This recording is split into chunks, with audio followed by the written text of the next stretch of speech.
আজরাইল আলাইহিস সালাতু ওয়াস সালাম ওই সময় আমার রূহটাকে ধরার জন্য আরে আমার পা থেকে চিবায়া চিবায়া আমার রূহটাকে যখন বের করতেছিল, আমার রূহটা বের হতে চায় নাই। এইভাবে আমার হাত পা গুলা চিবায়া চিবায়া আমার রূহটা যখন গলা পর্যন্ত নিয়ে আসে, আর ওই রূহটা যখন আমার আঙ্গুলের মাথা দিয়া বের করা হয়, ওই যে রূহটাকে চিবায়া চিবায়া যে যখন আজরাইল রূহটা বের করতেছিল, ওই সময় আমার শরীরের মধ্যে যেই পরিমাণ ঘাম দিয়েছিল, ওই ভয়ে ওই ঘামগুলা এখনো আমার শরীর থেকে পড়তেছে। আল্লাহু আকবার! কতটা ভয়ঙ্কর মৃত্যু, কতটা ভয়ঙ্কর! এই ঘটনা থেকে আমাদের যদি বুঝে না আসে তাইলে আর কিছু করার। মৃত্যু কত কঠিন, কত ভয়াবহ হবে, মৃত্যুর যন্ত্রণা যে কত কঠিন হবে। নেককারের মৃত্যু, গুনাহগারের মৃত্যু, আহা! মৃত্যুর সাক্ষাৎ যখন শুরু হবে, মৃত্যুর যে একটা তীব্র যন্ত্রণা, এটা সকলেই কি করতে হবে? অনুভব করতে হবে, সকলেরই অনুভব হবে। তবে ওখান থেকেও বাঁচার একটা পয়েন্ট আছে, সেটা আমি ধাপে ধাপে বলবো। পয়গম্বর ঈসা আলাইহিস সালাতু ওয়াস সালাম, ওনার কওমের লোকেরা ওনাকে ডাক দিয়ে বলতেছে, হে ঈসা, তুমি যদি এই গোরস্থান থেকে একটা লাশ উঠাইয়া, মৃত মানুষকে উঠাইয়া যদি তুমি জবান দিয়ে কথা বলাইতে পারো, আমরা তোমার উপরে ঈমান আনব। পয়গম্বর ঈসা আলাইহিস সালাতু ওয়াস সালাম, আর ওনারা যখন এই কথা বলছে, চ্যালেঞ্জ করেছে, উনি সাথে সাথে সেজদায় পড়ে গেলেন। কিসে পড়ে গেলেন? আল্লাহর নবীরা যখনই কোনো বিপদে মুসিবতে পড়তেন, সাথে সাথে কি করতেন?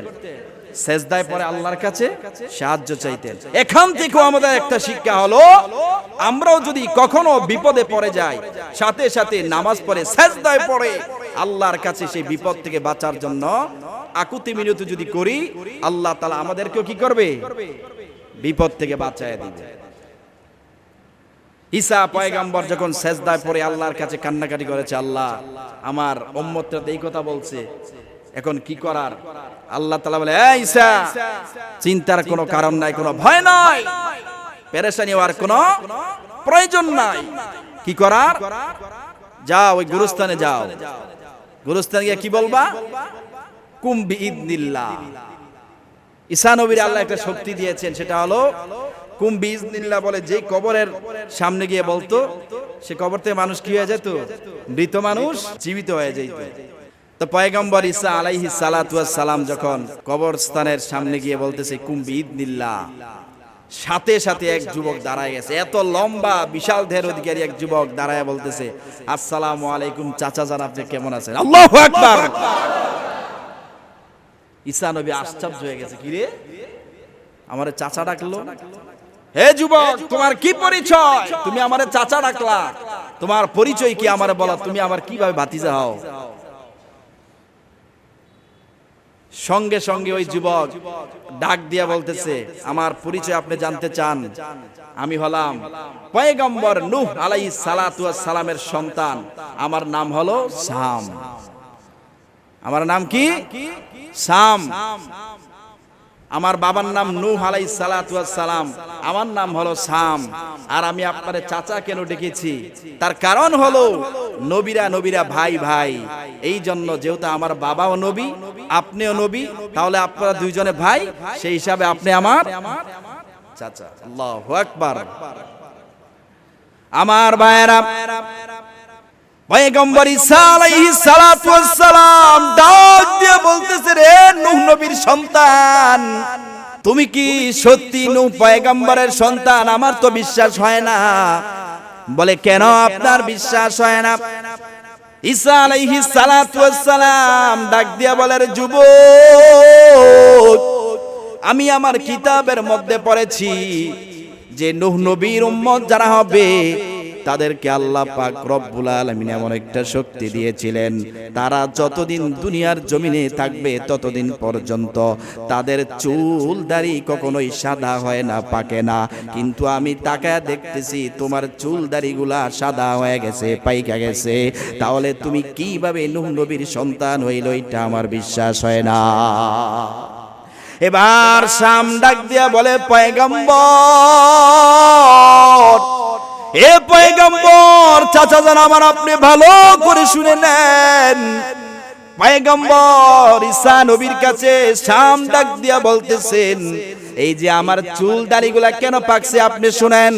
ও পয়গম্বর, আমার যখন মৃত্যুর সাকরাত শুরু হয়ে গেছে, আজরাইল যখন আইসা আমার রূহটা কবজ করবে, আর ওই সময় আজরাইল যখন আমার রূহটা খাপ করে ধরছে নিয়ে যাওয়ার জন্য, ওই সময় এত পরিমাণ যন্ত্রণা আমার শুরু হয়ে গেছে। আজরাইলকে দেখার পরে এত পরিমাণ পেরেশান আমি হয়ে গেলাম। ওই পেরেশানি হওয়ার কারণে, টেনশনের কারণে মুহূর্তের মধ্যে আমার এই চুলগুলা দাড়িগুলা পাইকা সাদা হয়ে গেছে। আহা, কত ভয়ঙ্কর দেখেন! সাথে সাথে আমার চুলগুলা পাইকা, দাড়িগুলা পাইকা সাদা হয়ে গেছে। শুধু তাই না, শুধু তাই না, ওই সময় পয়গম্বর ঈসা আলাইহিস সালাতু ওয়াস সালাম ডাক দিয়া বলে, হে শাম, তুমি যদি সত্যি নূহ নবীর সন্তান হও, আরে আমি আমার ইনজিল কিতাবের মধ্যে পড়লাম, আরে নূহ নবীর উম্মত যারা হবে তাদের শরীর কখনো ঘামায় না, তারা যতক্ষণ কাজ করবে কখনো ঘাম তাদের শরীরে আসে না। কিন্তু আমি তাকায় দেখতেছি তোমার শরীর থেকে ঘাম টপ টপ করে পড়তেছে।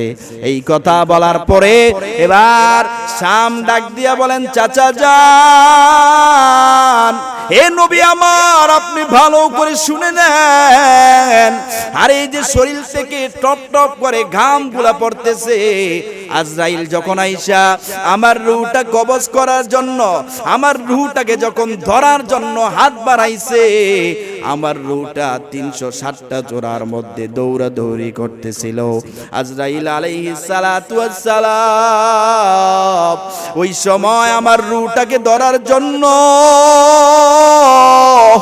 আরে আমার পা থেকে চিবায়া চিবায়া আমার রূহটাকে যখন বের করতেছিল, আমার রূহটা বের হতে চায় নাই। এইভাবে আমার হাত পা গুলা চিবায়া চিবায়া আমার রূহটা যখন গলা পর্যন্ত নিয়ে আসে, আর ওই রূহটা যখন আমার আঙ্গুলের মাথা দিয়া বের করা হয়, ওই যে রূহটাকে চিবায়া চিবায়া যে যখন আজরাইল রূহটা বের করতেছিল, ওই সময় আমার শরীরের মধ্যে যেই পরিমাণ ঘাম দিয়েছিল, ওই ভয়ে ওই ঘামগুলা এখনো আমার শরীর থেকে পড়তেছে। আল্লাহু আকবার! কতটা ভয়ঙ্কর মৃত্যু, কতটা ভয়ঙ্কর! এই ঘটনা থেকে আমাদের যদি বুঝে না আসে তাইলে আর কিছু করার। তিনি বলতেছে, ওই যে আমাকে 4 থেকে 4,500 বছর আগে আমার রূহটা কবজ করে নিয়ে গিয়েছিল আজরাইল, আর তখন আমার শরীরে যে পরিমাণ ব্যথা, তীব্র যন্ত্রণা শুরু হয়েছিল, এই 4,000 বছর পরেও এখনো সেই ব্যথা যন্ত্রণা আমি অনুভব করি। এজন্য মৃত্যুর যন্ত্রণা, এটা থেকে কেউ রেহাই পাবে না।